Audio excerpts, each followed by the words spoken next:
বন্যায় সবচেয়ে ক্ষতিগ্রস্ত ৪ জেলা চট্টগ্রাম, নোয়াখালী, কুমিল্লা ও ফেনীতে বিশেষ আবাসন প্রকল্পে নির্মিত ঘর ক্ষতিগ্রস্তদের মাঝে বিতরণ করেছেন প্রধান উপদেষ্টা ডক্টর মোহাম্মদ ইউনূস।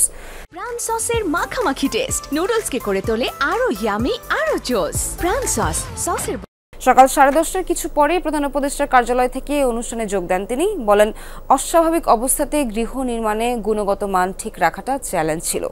বাংলাদেশ সেনাবাহিনী পাশে ছিল বলে সে কাজ সহজ হয়েছে। প্রধান উপদেষ্টা বলেন, বন্যা দুর্গতদের পাশে দাঁড়াতে পেরে সত্যিই আনন্দিত। ভবিষ্যৎ দুর্যোগের সময় তাদের পাশে থাকার প্রত্যয় ব্যক্ত করেন তিনি। 2024 সালের আগস্ট-সেপ্টেম্বর মাসে দেশের দক্ষিণ পূর্বাঞ্চলের বন্যায় ফেনী, নোয়াখালী, কুমিল্লা ও চট্টগ্রাম জেলা বেশি ক্ষতিগ্রস্ত হয়। প্রধান উপদেষ্টার নির্দেশনা অনুযায়ী তাদের ঘর নির্মাণ করে দেওয়া হয়। বাংলাদেশ সশস্ত্র বাহিনীর মাধ্যমে 4টি জেলায় 300টি ঘর নির্মাণ করা হয়েছে, যা নির্মাণে প্রায় 25 কোটি টাকা ব্যয় হয়েছে। এ প্রকল্পের জন্য 50 কোটি টাকা বরাদ্দ দিয়েছিল প্রধান উপদেষ্টার অফিস। বন্যা দুর্গত পরিবার সমূহের পাশে দাঁড়াতে পেরে আমরা সত্যি আনন্দিত। যেখানে আছেন আমরা অশেষ কৃতজ্ঞ।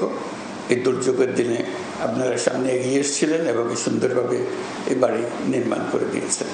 তো কাজে এটা একটা ছোট্ট প্রকল্প, 300টি ঘর নির্মাণ, কিন্তু এর মাধ্যমে আমরা আমাদের যে সঠিকভাবে কাজ করার, একত্রে কাজ করার, দুর্যোগ মোকাবেলা করার এবং সৎভাবে করার যে দৃষ্টান্ত স্থাপন করলাম, এটা আমাদের সবাইকে উদ্বুদ্ধ করবে।